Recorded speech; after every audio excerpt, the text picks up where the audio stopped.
Chapter 14, Mr. Willy Wonka. Mr. Wonka was standing all alone just inside the open gates of the factory. And what an extraordinary little man he was. He had a black top hat on his head. He wore a tail coat made of beautiful plum-colored velvet. His trousers were bottle green. His gloves were pearly gray. And in one hand he carried a fine gold-tipped walking cane. Covering his chin, there was a small, neat, pointed black beard, a goatee. And his eyes were most marvelously bright. They seemed to be sparkling and twinkling at you all the time. The whole face, in fact, was alight with fun and laughter. And oh, how clever he looked. How quick and sharp and full of life. He kept making quick, jerky little movements with his head, cocking it this way and that, and taking everything in with those bright, twinkling eyes. He was like a squirrel in the quickness of his movements, like a quick, clever old squirrel from the park. Suddenly, he did a funny little skipping dance in the snow, and he spread his arms wide, and he smiled at the 5 children who were clustered near the gates, and he called out, "Welcome, my little friends, welcome to the factory." His voice was high and fluty. "Will you come forward one at a time, please?" he called out, "and bring your parents. Then show me your golden ticket and give me your name. Who's first?" The big fat boy stepped up. "I'm Augustus Gloop," he said. "Augustus!" cried Mr. Wonka, seizing his hand and pumping it up and down with terrific force. "My dear boy, how good to see you. Delighted, charmed, overjoyed to have you with us.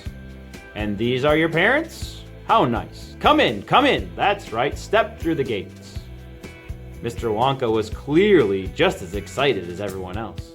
"My name," said the next child to go forward, "is Veruca Salt." "My dear Veruca, how do you do? What a pleasure this is. You do have an interesting name, don't you? I always thought that a verruca was a sort of wart that you got on the sole of your foot. But I must be wrong, mustn't I? How pretty you look in that lovely mink coat. I'm so glad you could come. Dear me, this is going to be such an exciting day. I do hope you enjoy it. I'm sure you will. I know you will. Your father? How are you, Mr. Salt? And Mrs. Salt? Overjoyed to see you. Yes, the ticket is quite in order. Please go in." The next 2 children, Violet Beauregard and Mike TV, came forward to have their tickets examined and then to have their arms practically pumped off their shoulders by the energetic Mr. Wonka. And last of all, a small, nervous voice whispered, "Charlie Bucket." "Charlie!" cried Mr. Wonka. "Well, well, well. So there you are. You're the one who found your ticket only yesterday, aren't you? Yes, yes. I read all about it in this morning's papers. Just in time, my dear boy. I'm so glad, so happy for you. And this, your grandfather? Delighted to meet you, sir. Overjoyed, enraptured, enchanted. All right, excellent. Is everyone in now? 5 children? Yes. Good. Now will you please follow me? Our tour is about to begin. But do keep together. Please don't wander off by yourselves. I shouldn't like to lose any of you at this stage of the proceedings. Oh dear me, no." Charlie glanced back over his shoulders and saw the iron entrance gates, slowly closing behind him. The crowds on the outside were still pushing and shouting. Charlie took a last look at them, and then at the gates closed with a clang, all sight of the outside world disappeared. "Here we are," cried Mr. Wonka, trotting along in front of the group. "Through this big red door, please." "That's right. It's nice and warm inside. I have to keep it warm inside the factory because of the workers. My workers are used to extremely hot climate. They can't stand the cold. They'd perish if they went outdoors in this weather. They'd freeze to death."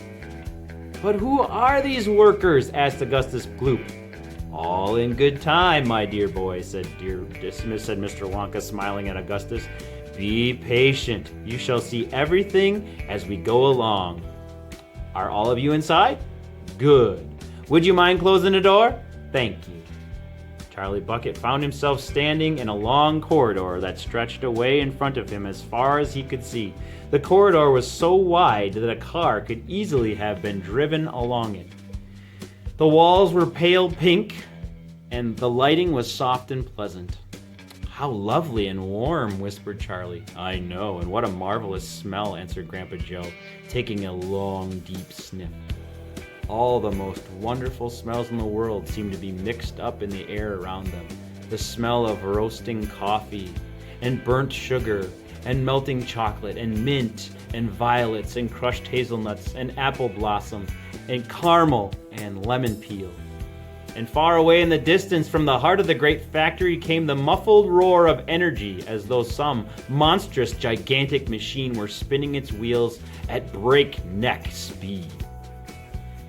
Now this, my dear children, said Mr. Wonka, raising his voice above the noise, this is the main corridor.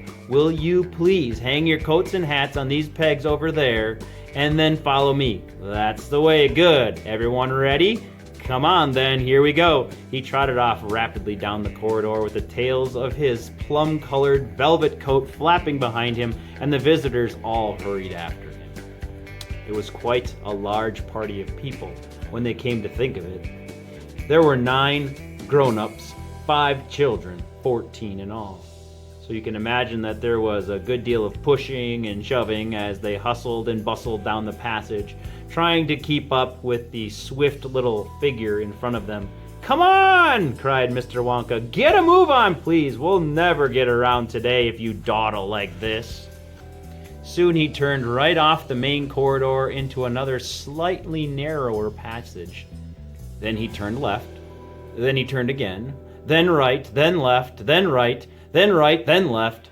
The place was a gigantic rabbit warren, with passages leading this way and that in every direction. Don't you let go of my hand, Charlie, whispered Grandpa Joe.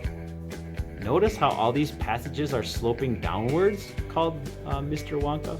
We're going underground. All the most important rooms in my factory are deep down below the surface. Why is that? Someone asked.